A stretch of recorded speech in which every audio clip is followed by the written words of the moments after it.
Hi, welcome to Real Film Snobs. I'm Angela Yeager. And I'm Brian Michael. We have an exciting show. Of course, we have the new Avengers movie that's coming out, or that is out actually. And we have our Oscar-nominated picks as well as his distinguished classics that are going to be coming up. So very exciting. And as always, if you're watching us on YouTube, make sure to hit the subscribe button at the bottom down over here and hit the little bell so that you get alerts when we upload a new episode. And if you're on our website, realfilmsnobs.com, click the little thing up here to submit a viewer's pick and let us know what movie you would like for us to view. How about that? Awesome. Okay, so the clip you saw at the top of the show is Tully. This is not from 2000, directed by, who was it, Hillary Birmingham, who I really enjoyed that film. This is actually Jason Reitman re-teaming with Charlize Theron. And this tells a story about a woman who had recently given birth and is having a hard time struggling with motherhood and juggling everything. And so her brother decides to pay for a night nurse who comes in the middle of the night to watch over the child who doesn't sleep through the night, and finally gets to her balance back in life. This is a film that I really enjoyed. And I really enjoyed Charlize Theron. She always does a wonderful job. I enjoyed that Mark Duplass and Ron Livingston, who are two different people. They're not the ones who are related. That always throws me off a little bit. They look a lot alike. They look a lot alike. I don't know if that casting was purposeful to have her brother and husband look so similar, but that's interesting. And then there was a Mackenzie Davis, who I'm not familiar with, that plays the night nurse, who's absolutely fantastic and has really great chemistry, actually, with Charlize Theron. And I really enjoyed the friendship that they sit and have. And then in this film, unexpectedly, there's a big twist in this film, which I'm still undecided. It surprised me. So actually, I would give this film credit because I wasn't expecting that. It's not a bad surprise.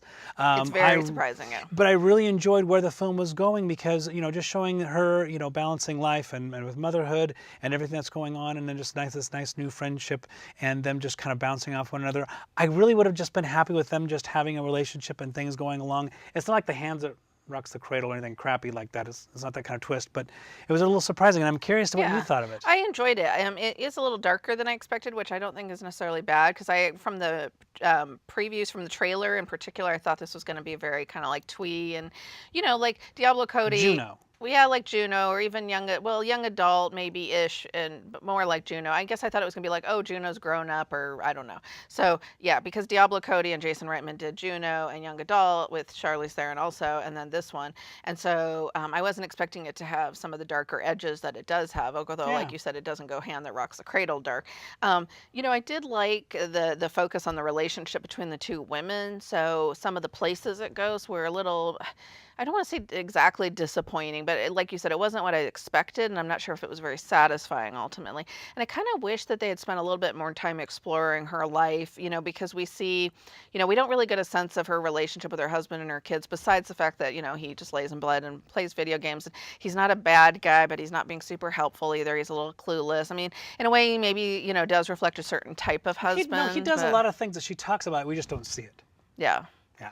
Yeah, but still, it just seems like, she's so obviously troubled that it's troubling that she's so isolated in some ways, that she's walking around like a zombie and nobody's, reaching out, and, she's trying to get her kid through school, and she has a son who, is having issues at school, and he's having issues in general with his life. And so, I think there's a lot of things here that modern parents could really relate to, and it's probably one of the more accurate portrayals I've seen.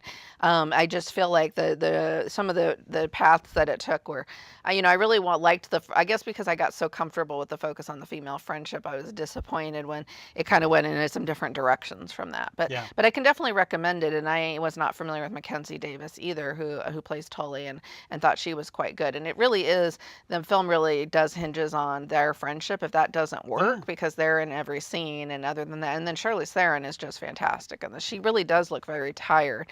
She's a gorgeous woman, but it's believable. It doesn't just seem like they just put some makeup on her. I mean, everything about her body and her posture and her eyes, and she really feels like she's really living this character's experiences, and so I did appreciate that. Yeah, they have the great line of, "Mom, what happened to your body?"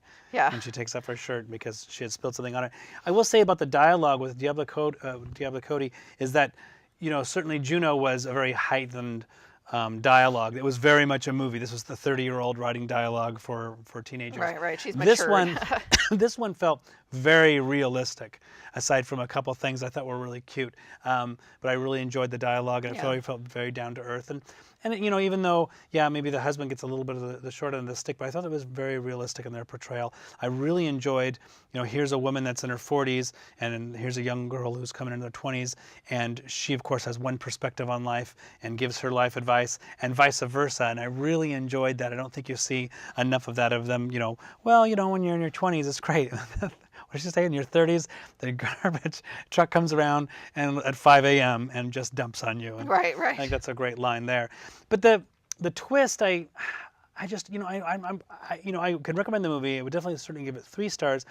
I just don't know if by being surprised by that and doing well with it, that would give it 3.5. I think I'm just going to settle on the 3 stars. On 3 stars is what I'm giving it as well. Yeah. And on the issue of the father, the reason I feel torn on it is, on one hand, I think it's actually fairly realistic in some ways. I saw some of the critics that I follow on Twitter, male critics in particular, were bothered by it because they thought that's not, that realistic. He's barely in the movie, and it's like, well, depends on the, we all know, we know. Couples where both parents are very involved, but there are women that do a huge lion's share of the work out there. She's the main protagonist. She's the main character, So we're following her story, and so it makes sense. But I do think it's also somewhat realistic sometimes. So that she, bears the burden of what's going on. So yeah. So okay. Cool. So we both recommend that movie. yes. All right. So let's move on to the next movie. What are we, 19, 20 movies into the MCU, and it's finally here. Avengers, Infinity Wars. Let's take a look at the clip. Okay, and so here we are. The Avengers are back for their 3rd film, and everybody has joined us.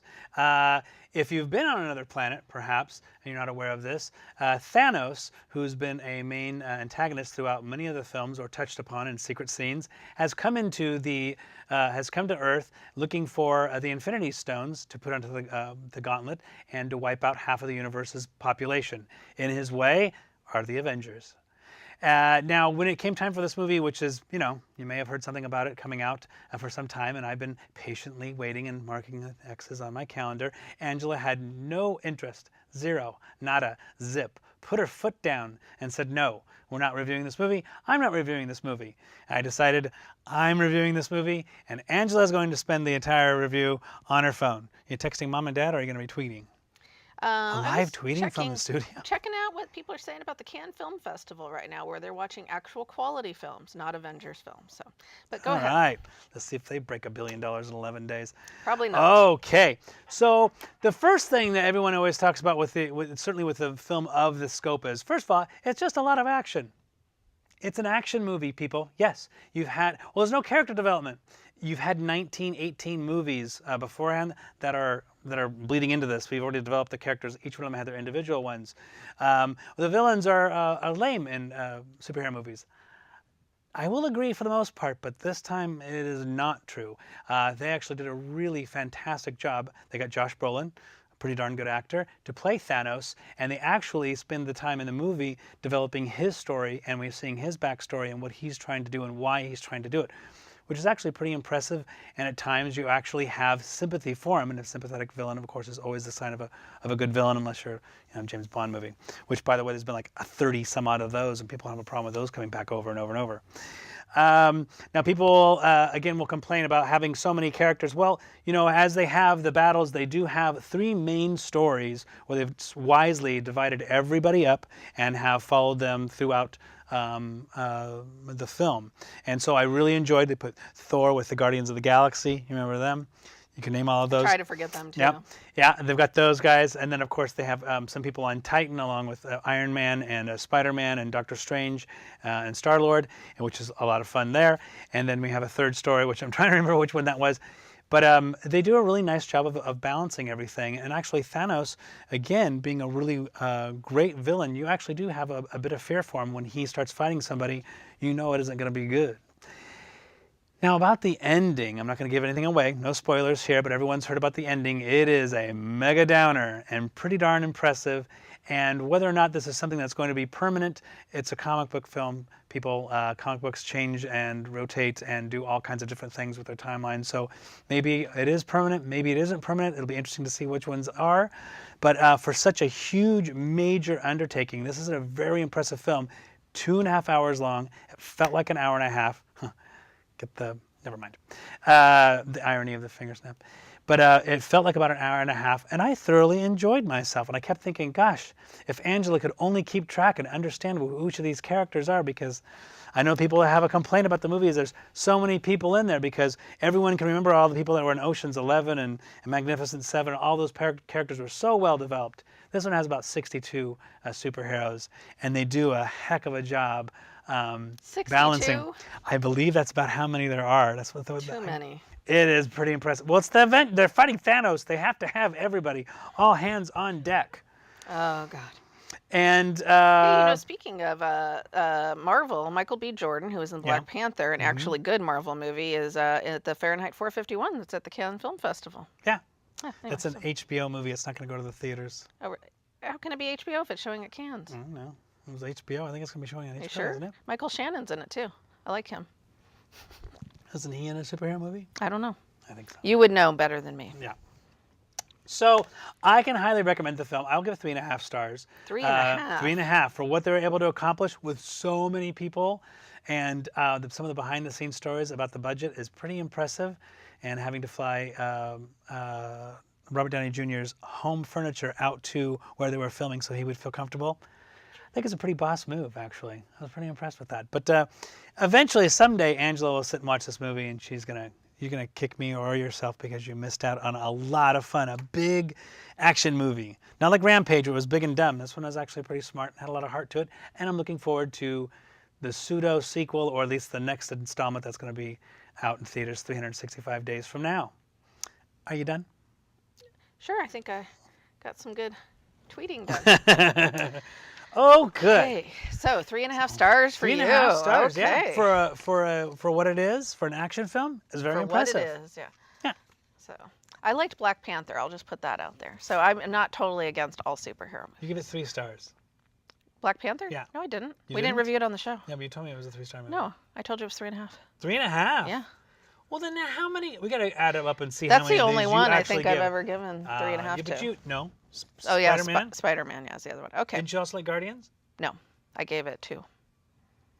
The first one? Yeah, I didn't even see the second gosh. one. Didn't like Let me Guardians. get over the soul stuff. Okay, so we'll move on. Boy, whew. What a switch here to the Oscar-nominated films list. This is a list you can find on our website at realfilmsnobs.com. These are films that have been nominated for Oscars in major categories that Brian and I are trying to watch. And this one is Bus Stop from 1956. And it's about a cowboy, played by Don Murray, who falls in love with a saloon singer, played by Marilyn Monroe, and tries to rope her in. Quite literally. He is from Montana, and he is going to a rodeo in the big city of Phoenix, Arizona, where he meets Marilyn Monroe's saloon singer, who goes by Cherie, but he calls her Cherry. So we know right from the beginning that he doesn't respect her because he can't bother to get her name correct. And she continually, throughout the film, all the way through to the end, has to correct him on the pronunciation of her name. But he just says, well, I can't pronounce that, so I'm going to rename you. And that's pretty much about as progressive as this film gets, if you can imagine that. I mean, I know it's 1956, and I was talking to my mom on the phone. She said, well, it's 1956. I said, come on. No. I was like, they did film noirs in 56 where the women were evil. They were still way more progressive than this film. And it's not even progressive. It's just hokey. It's just dumb. I mean, politics aside, political correctness aside, the movie is just silly. I think you texted me. I was watching the movie, and Brian texted me and said, I think the director asked them to scream or yell all their lines. For some reason, they're yelling. The last 20 minutes, no one speaks. They it's all yelling. This was Marilyn Monroe's first film after taking a year off at the peak of her career. She renegotiated a contract with Fox because she felt like in her previous film she'd made a ton of money for the studios, movies like Gentlemen Prefer Blondes, and had been getting, shortchanged. So she wanted more control, producing credit. And this is the film she came back with. So she had a lot of say in the direction of the film, even so much as to the female co-star, Hope Lang, who's in it. She wanted her hair darkened so they wouldn't be competing blondes in the film. Don Don Murray, who plays the love interest of Beau, this was his first film, and you can tell his acting What do you mean? He is. was nominated for an Academy Award. He's the Academy Award nominee in this film. And if you ever wanted to know why the Oscars can be so wrong, here's an example. I'm sure there were other, and I did not research them, but I'm sure I'm sure, wasn't there a Benji movie or something there? I mean, someone should have been nominated for supporting actor over this guy. Yeah, someone must have been a better actor. You'll hit the board, it would give a better performance. And actually, Marilyn Monroe is quite a bit better in this film than he is. I mean, this isn't her best performance by any stretch of the imagination, but he's the weakest link in the film by a long shot. The woman the waitress in the diner, well, she has a few moments that aren't bad. Okay, did she look green or very extremely pale? She was very extremely pale, yeah. I was reading about that online and about some, because I was looking at trivia of the movie, because I was just trying to find something to kind of try to wrap my head around this thing. To fill in the 5 minutes we have to review it. She thought that the character should be extremely pale because it's like, oh, she works at night and sleeps all day, so she should be kind of pale and sickly looking. So she asked them to make her hair more yellow than usual instead of platinum, and to make her skin very white. And then she liked the look so much, they said for a few films after that, she kept kind of the really white. And she wears a green outfit for most of it. I mean, it's bad. She picked her own wardrobe, too. She wanted to pick all of her own outfits out. So maybe she shouldn't have had so much show. And she goes out and has a big singing number, and on purpose she sings bad. That was on purpose. She thought the character, that was the in-joke, is that she's actually not a very talented performer. The film is very dated. It's an in-joke. You gotta let us in on it. Yeah. Because this is... Yeah, I thought maybe she was just actually singing bad. I'm like, Marilyn Monroe usually can sing. This is weird. Why isn't she singing well? So yeah, and the character of Beau is he's supposed to be kind of charming, I guess, but he's so obnoxious. He's so like every horrible, It's all id. And he's not even really supposed to be, and I guess they're real actors from New York and had never even been on a horse before. And so they didn't, I mean, I could have given more credit if they'd actually picked a real cowboy or something. Someone that, where it gave it a cowboy feeling. You know, it's bad when my husband walks through the room and he goes, so they're cowboys that go from Montana to Arizona, but they don't bring their own trailer with them, with their own horses like you would do in a real rodeo. And I'm looking at him like, well, that's a good point, but I don't think they're going for realism. But it's true. They take the bus, which is why it's called Bus Stop, to Phoenix, but they don't bring any of their own cattle or horses with them, which you would normally do if you were a rodeo cowboy. Like he says he's the best in Montana. You would probably bring your own animals with you. I was probably overthinking it, but you tend to think of those things, Film Snobs viewers, when you're really bored watching a movie. Like, if I was to remake this movie, what would I do over? Everything. So 1 star. Was it my turn to talk? Yeah. You just got to talk for 6 minutes straight about the Avengers. I've got all this verbal. If this is why you want to play the card and you want to choose Bus Stop to spend the 5 minutes of your talking time. This is a bad, bad movie. This is horribly bad. Yeah, maybe 1 star, I guess. I don't know if our website goes a half. No, we do. I gave a movie half a star the other week. This is such a huge disappointment. It was jaw-droppingly awful. I mean, just after a while, you just want to bludgeon him with anything, because his character is just so incredibly bad and just such a chauvinist. And she's just literally just pulled around, picked up, dropped. He just does whatever he wants with her, and just throws her over at one point in time, I think she carries says, "Stop her molesting me," and it's wow. And then so the Laurence Olivier School of Acting kicks in at the last 20 minutes, and all they do is project to the back of the theater. Hey, it was in my house, by the way, and you don't have to yell. And you actually muted it and put it on the closed captions, which I thought was a brilliant idea, because after a while it was... I couldn't listen to it anymore, the screeching. Yeah, it was just so... oh my gosh. I found out they had subtitles on the DVD. I was watching, oh, thank God, I'm going to just, I looked at the ball of tinfoil I keep and thought about chewing it and then running a cheese grater over the top of my head just to alleviate myself from the pain of this film. Wow. It was in focus. Okay, so that's your one good review of it. Yeah. I think that sounds like a half a star, maybe 0 stars, maybe. You can give 0 stars. Do you want to give it 0? Well, you want to go I just feel bad for poor Marilyn. I don't know what she was doing there. Okay. Oh, and the accent. Oh, she's Oh, from the South. We forgot to mention that she does a Southern oh, accent her the whole film. accent's terrible. Okay. Well, I Yeah. think Rocky's telling us we need to move on from Yep. that horribleness, which is just fine because we actually I have something good to talk about. So I'm not sure what Brian's going to think, but I have a good movie to talk about. Her fresh picks, those are my picks. Those are new movies that we missed when they came to theaters, or in this case, maybe didn't come to theaters. Nope. Oh, well, I guess maybe it was there for a week. But so this is Faces, Places by the acclaimed French New Wave filmmaker Agnes Varda. This time she is teaming up with visual artist JR, and they travel through the French countryside, documenting people and their relationship to the land and the places around them. And it sounds very simple, but what ends up being is a very poignant and beautiful ode to friendship, to memory, to the passing of time, which is an issue that Varda's been pretty interested in her last few films. Gleaners and I, which is one of my favorites of all time, just about documentary she did, is also very self-reflective like this one, and interested in the passing of time. This time, one of the things that JR brings to the project is he's this youthful guy in his 30s that very much reminds her of her good friend Godard, who was, of course, one of the great filmmakers of the French New Wave, who's, one of the only ones left who's still alive. Varda and him are, the only two left of that great period. And so there's a nice little twist at the end of this movie as well, where Godard plays a major part and rewrites Varda's movie without actually appearing in the movie. So you have to kind of see that to know. It's a documentary, but it's also like a lot of Varda's films. It's got some parts that are a little staged as well. And JR does these amazing, so he takes pictures of people and he pastes them onto landscapes around them. And it sounds more simple than it is. And some of them, we watched it in a group. The one on the beach in particular, there was quite a few. Scott and Brian Hart were just floored by that. Yeah. There was actually one that brought tears to my eye. It was absolutely so beautiful. So they have this big van. He takes photographs, and it prints out on the side of the van, which is the coolest thing ever. Yeah. It's huge poster size. And so they'll have people holding a large baguette, or I guess it'd be a hoagie, whatever, French bread. And so then they piece them together next one by one, so it looks like this big, huge, long French bread. Everyone's holding it. But they'll take these photographs of of these older older ones and posterize them the size of buildings and put them up on there, and they're just breathtaking. Yeah. The coal miners' apartments, that was one of my favorites. That was very touching. The last woman left. Yeah. The one that was just the woman who was up on the side of the building, and she was, very touched and kind of embarrassed that she was up on there. It was so high, and her kids were taking pictures. This is just an absolutely beautiful movie. If you love photography, this is a great film. And if you're not a fan of hers or know enough about hers, the last 10 minutes does deal with a little bit of her past, which you're fine without knowing, quite honestly. But it was just a beautiful film that I could have watched more. I mean, just the train going by, and here's these eyes and feet on them.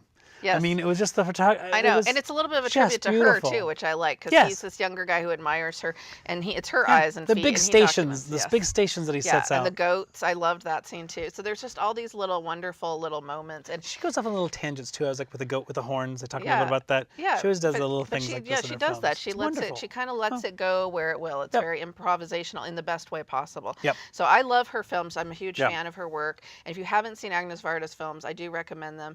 But you could also start here, so don't be intimidated to just dive right in. I wish we had gotten to see this in 2017 when it came out. It was on a lot of top town critics lists, and we didn't, because it probably would have made mine. And I don't think we can count it for this year, but definitely highly recommend you check that one out. So.